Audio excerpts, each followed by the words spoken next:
이 시간 우리에게 주시는 하나님의 말씀은 구약성경 사무엘상 31장 3절에서 5절까지의 말씀입니다. 구약성경 사무엘상 31장 3절에서 5절까지의 말씀입니다.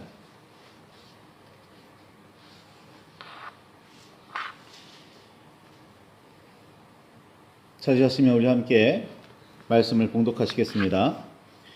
사울이 패전함에 활 쏘는 자가 따라잡으니 사울이 그 활 쏘는 자에게서 중상을 입은지라.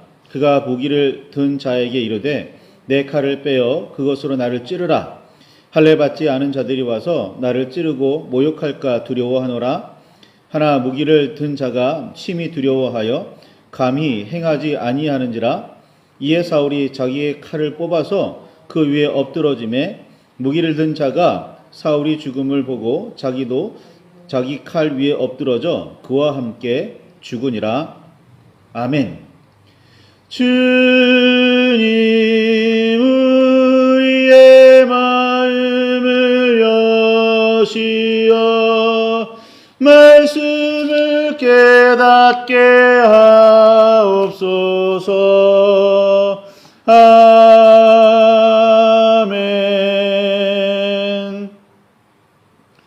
주님의 사랑과 그 크신 은혜가 저와 여러분 안에 가득하기를 소망합니다. 백성이 왕을 요구하자 하나님께서는 사무엘을 통해 사울에게 기름을 부었습니다. 이 일은 사무엘과 사울만 아는 비밀이었습니다. 처음에는 그랬지요. 사울에게는 하나님의 영이 크게 임하였고 변하여 새 사람이 되었습니다. 사울은 갑자기 예언하기 시작했고 사울을 알던 모든 사람은 놀라거나 신기해하며 무슨 일이 일어났느냐고 궁금해 했습니다. 그러나 사울은 숙부에게조차 가까운 가족에게조차 모든 사실을 알리지 않고 숨겼습니다. 그래서였을까요? 사람들은 사울에게 단지 신기한 일이 일어났다는 사실 정도는 알았어도 그 사건이 무슨 일의 징조인지 무슨 일인지 정확하게 알지는 못했습니다. 자신들이 왕을 요청했지만 사사이자 제사장이며 선지자인 사무엘이 사울을 만난 이후에 뭔가 특별히 일어났지만 백성은 사울에게 일어난 사건을 단지 신기하게 여기거나 어떤 사람들은 조롱하기까지 했을 뿐입니다. 하나님의 영이 임했고 변하여 새 사람이 된 사울에게 관심을 가지지 않았습니다. 하나님께서 우리에게 무슨 일을 하려나? 이것이 하나님께서 보여주신 징조이려나? 궁금해하지 않았습니다. 그저 사울에게 그 개인에게 뭔가 특별한 일이 일어났겠거니 자기들이 왕을 요청했고 그 이후에 일어난 이 일들에 대해서 별로 의미를 크게 두지 않았던 듯합니다. 사람들은 사울에게 모여들지 않습니다. 사무엘은 미스바에 백성을 모이게 하고는 지파대로 1000명씩 여호와 앞으로 나오게 했습니다. 그리고는 모든 사람이 보는 앞에서 제비를 뽑게 하지요. 기름 붓는 사건은 사울과 사무엘 둘만 아는 일이었지만 이 제비를 뽑는 일은 모든 백성이 보는 앞에서 이루어지는 일입니다. 제비 뽑는 일은 얼핏 보면 단순한 장난이나 도박으로 여길 수 있지만 여호와 앞에서 뽑는 제비는 선택이나 결정을 모두 하나님께 맡기는 일입니다. 하나님께서 정하시는 그대로 받아들이고 행하겠다는 의미입니다. 이 자리에서 최종으로 사울이 뽑혔습니다. 그러나 그는 사람들 앞에 나서지를 않고 진보다리들 사이에 숨어 있었습니다.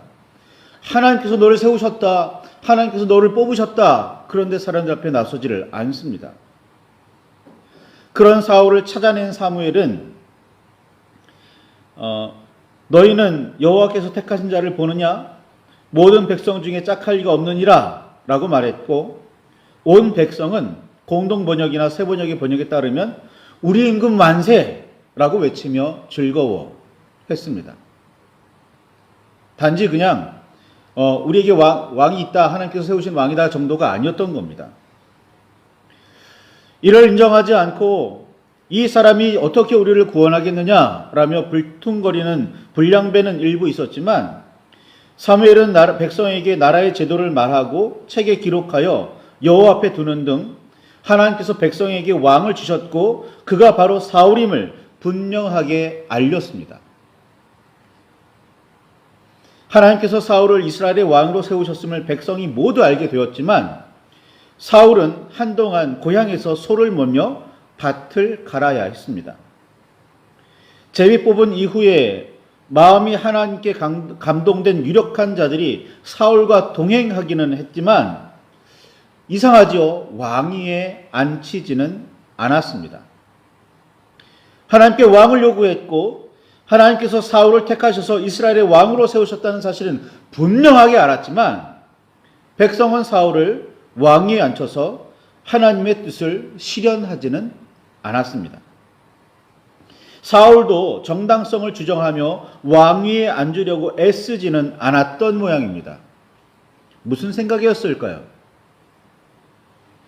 백성이나 사울이나 하나님의 뜻을 분명하게 알았지만 그대로 이루어지게 하려고 힘쓰지는 않았습니다. 사울에 대해 의심하고 불만을 품은 사람들이 있었다는 사실은 하나님의 뜻과 택하심을 의심하며 불평하고 있었음을 의미합니다. 아무리 하나님의 말씀이라도 자기 마음에 들지 않으면 따르지 않았습니다. 하나님의 뜻인데도 그대로 이루어지게 하려고 정성을 들이지 않았습니다. 그렇다면 굳이 하나님께 왕을 세워달라고 청한 이유는 무엇이었을까요? 하나님 앞에서 제비를 뽑은 이유는 무엇이었을까요? 때마침 쳐들어온 암몬과의 전쟁을 사울이 승리로 이끌자 백성은 사울을 왕으로 삼고 여호와 앞에 화목제를 드렸습니다. 하나님께서 세우셨더라도 백성 앞에서 능력이 증명되고 인정되어야 했습니다. 그제야 백성은 사울을 이스라엘의 왕으로 인정합니다. 이전에 사울에 대해 의문을 품으며 불평하고 조롱했던 사람들을 끌어내어 죽이자고 죄송합니다. 백성은 이전에 사울에 대해 의문을 품으며 불평하고 조롱했던 사람들을 끌어내어 죽이자고 합니다. 하나님의 뜻이라도 소용없었습니다. 자신들이 인정할 수 있어야 했고 받아들여야 왕이 될 수 있었습니다. 이게 백성의 마음가짐이었습니다. 이 모든 과정을 겪으며 사울은 무슨 마음을 품게 되었을까요? 하나님의 뜻은 명목에 불과하고 실제는 백성에게 잘 보여야 한다고 생각하게 되지는 않았을까요? 이후에 일어나는 사건들을 보면 사울이 이런 마음을 품게 되었다는 사실을 너무나 잘 알게 됩니다. 사울은 아무도 알아주지 않는 하나님의 명령보다는 백성의 지지와 환호를 받는 일에 마음을 썼습니다. 사울이 왕이 되어 이스라엘을 다스린 지 2년에 블레셋과의 전쟁이 일어났고 전투에 앞서 하나님께 은혜를 구해야 했습니다. 따라서 제사를 집전한 사무엘을 기다리고 있었습니다. 그 사이에 블레셋의 군세에 짓눌려 있던, 공포에 휩싸여 있던 백성은 점점 사울에게서 흩어졌습니다. 사울은 흩어지는 백성을 붙들어야 했습니다. 그래서 직접 제사를 집전합니다. 하나님의 명령에 따라 제사는 제사장이 드려야 했습니다. 왕이라고 할 수 있는 일이 아닌 겁니다. 이를 모르는 이스라엘 사람은 없었습니다. 그렇지만 백성이 자신에게서 떠나가지 못하게 하려는 사울은 앞뒤 가리지 않았습니다. 사무엘은 왕이 하나님의 명령을 지키지 않았다고 책망했고 하나님께서 하나님의 마음에 맞는 사람을 구하여 백성의 지도자로 삼으셨다고 전하고는 그 자리를 떠나버렸습니다. 백성을 얻기 위해 하나님의 명령을 저버리는 사람이 하나님의 사람일 리가 없으니까요. 다른 사건도 있었습니다. 하나님께서는 이미 수백 년 전에 아말렉이 이스라엘을 대적한 일을 언급하시며 사울에게 그들을 쳐서 징벌하여 진멸하라고 명령하셨습니다.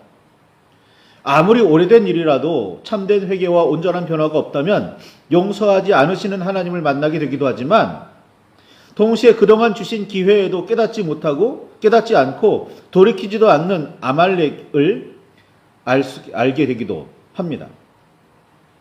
왕이 된 사울에게 구체적으로 내려진 하나님의 첫 명령이라 할 수 있겠습니다.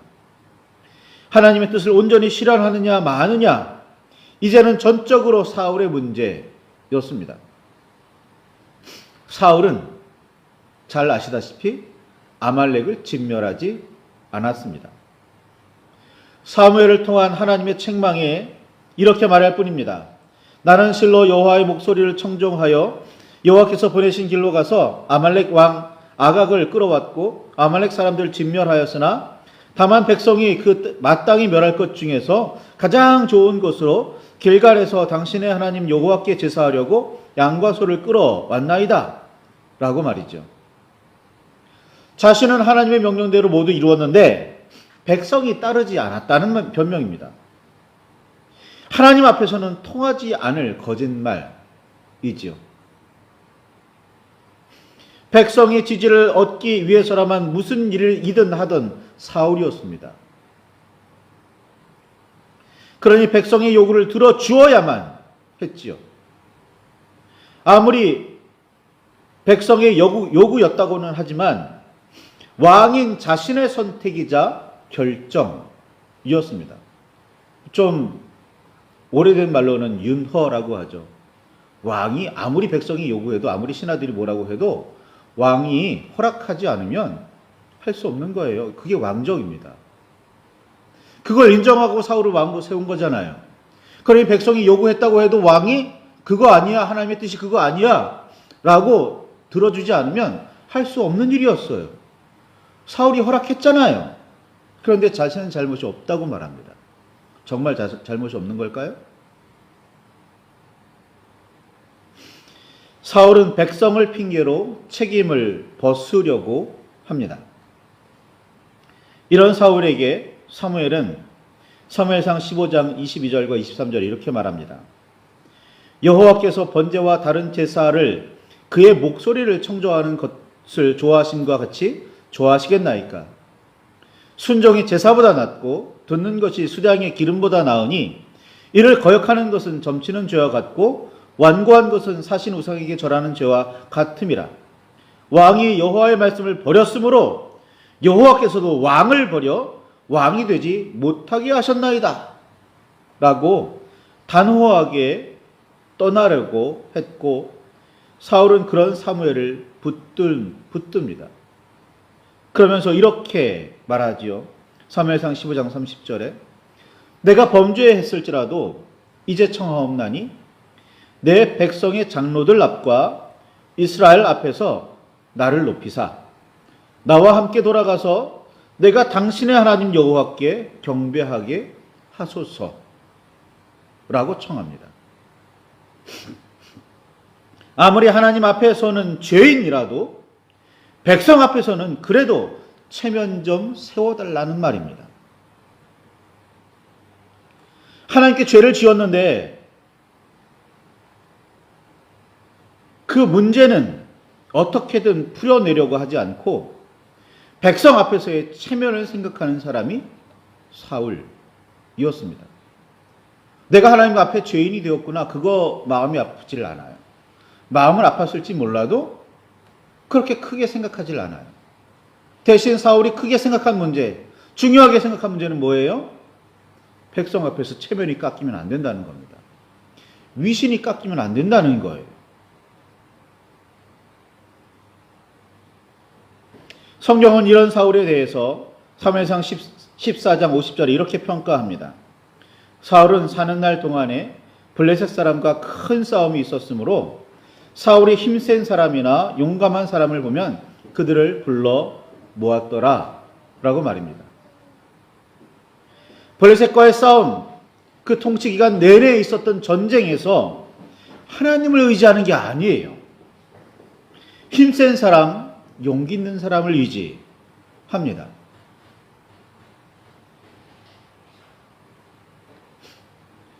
사울은 여호와 하나님과 사무엘이 떠난 자리를 그렇게 메우려고 했습니다. 하나님을 떠난 사람은 다른 사람이라도 의지할 수밖에 없기는 했지만 그렇게 더욱 하나님께 돌아가려고 하나님을 붙들려고 힘써야 했습니다. 그런데 사울은 그렇게 하지 않았습니다. 어떤 사람은 동식물에게 위로와 힘을 얻으려고 하고 다른 사람은 재물과 권력으로 대신하려고도 합니다. 하나님이 없는 그 빈자리를 그렇게 메우려고 합니다. 오늘 우리는 이 자리에 앉아있는 예배하고 있는 우리는 어떻습니까? 사울의 마지막 모습도 매우 인상적입니다. 좋은 의미는 결코 아닙니다. 블레셋과의 전쟁에서 패하여 도망하던 중에 적이 쏜 화살에 맞아 중상을 입게 되었던 사울은 곁에 있던 무기 드는 자에게 자신을 죽여달라고 말합니다. 이유는 할례받지 않은 자들이 와서 자신을 찌르고 모욕할까 두려웠기 때문이었습니다. 끝까지 체면을 생각했습니다. 죽음의 자리에서 백성이 자신을 어떻게 생각할까? 그리고 자기 자신의 시신이 모욕당하지는 않을까에 대해서만 고민했습니다. 예수님의 최후의 말씀처럼 다 이루었다. 혹은 아버지 내 영혼을 아버지 손에 붙이나이다. 라고 말하지 않습니다. 이런 말씀들은 예수님께만 어울리는 말씀이었을까요? 하나님의 사람들, 예수님의 제자들에게는 어울리지 않는 말일까요? 하나님의 사람이면서 예수님의 제자들인 그리스도인들은 하나님의 뜻을 다 이루었습니다. 내 영혼을, 내 삶을 하나님께 맡깁니다. 라고 고백하지 않아도 되는 걸까요? 그리스도인의 삶의 태도가 그래도 되는 걸까요? 사도 베드로는 베드로전서 4장 16절에 만일 그리스도인으로 고난을 받으면 부끄러워하지 말고 도리어 그 이름으로 하나님께 영광을 돌리라 라고 가르쳤습니다. 삶을 통해서도 고난을 통해서도 심지어 죽음을 통해서도 우리는 하나님께 영광을 돌려야 합니다. 중요하게 여겨야 할 부분은 자신의 체면이나 백성에게 남을 명성이나 후손에게 남길 유산이 아닙니다. 내가 하나님께 영광을 돌리고 있느냐? 우리가 하나님의 나라를 위해서 힘쓰고 있느냐? 하늘에서 그 뜻이 이루어진 것처럼 이 땅에서도 이루어지길 위해서 무엇을 하고 있느냐? 이게 중요합니다. 무엇을 두려워하고 계십니까? 평생을 주여 주여 하며 주의 이름으로 선지자 노릇하며 귀신을 쫓아내고 많은 권능을 행했다고 천국에 들어가려고 해도 그때에 내가 너희를 도무지 알지 못하니 불법을 행하는 자들아 나에게서 떠나가라 라는 말씀을 들을까 두려워해야 합니다. 체면이나 명성이나 유산이 아닙니다. 내가 하나님의 사람으로 살았고 내가 하나님께 영광을 돌렸고 하나님의 뜻이 이 땅에서 이루어지는 일에 힘썼고 그렇게 성령의 열매들을 맺고 있느냐? 지난 한 해 그렇게 맺었느냐? 올 한 해 그렇게 맺을 것이냐? 오늘 그렇게 맺고 있느냐? 이게 중요한 거지. 내가 오늘 내 체면을 세웠어. 내가 오늘 내 명성을 조금 날렸어. 내가 후세에 남길 유산을 조금 만들어냈어. 이게 아니라는 겁니다. 마음을 먹는다면 특별히 더욱 애써서 신경 써서 마음을 먹는 새해 첫 주간입니다. 사람들이 많은 의미 있는 것을 결정하기도 하고 결단하기도 합니다. 올해는 이렇게 살아야지. 올해는 이런 모습으로 하나님께 나아가야지. 그런데 그게 하나님께 영광을 돌리는 일입니까? 아니면 체면이나 명성이나 유산, 그것도 자기 체면이나 자기 명성이나 자기가 남길 유산입니까?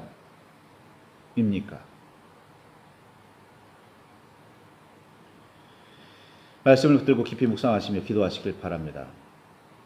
나는 오늘 무엇을 위해서, 누구를 위해서 살고 있는지 말입니다. 그리스도인이 아닌 그냥 평범한 사람이라면, 아니 그리스도인이라도 이 땅에서 이 땅의 모든 사람들을 위해서 그 인류를 위한, 이 땅의 모든 생명을 위한 그런 사명도 분명히 있을 겁니다. 그렇죠. 유익이 되어야겠죠. 이 땅에, 이 세상에 내 이웃에게, 만민에게 유익이 되는 삶을 살아야 할 겁니다. 그런데 더 중요한 건 뭐냐면 그를 통해서 우리가 하나님께 영광을 돌리고 있느냐인 겁니다. 누가 대통령이 됐고 누가 무슨 지위에 앉았고 누가 얼마나 돈을 벌었는지가 아니에요. 내가 이로 인하여서, 그가 이로 인하여서 하나님께 영광을 돌렸느냐, 하나님의 나라를 이루어가고 있느냐, 하나님을 높이고 있느냐, 이게 중요하다는 겁니다. 말씀을 붙들고 깊이 묵상하시길 바랍니다. 내가 정말 어떤 사람인지, 내가 정말 어떻게 살고 있었는지, 내가 정말 어떻게 살려고 마음 먹고 있는지 이 시간 깊이 살펴보시기를 바랍니다. 말씀을 붙들고 깊이 묵상하시겠습니다.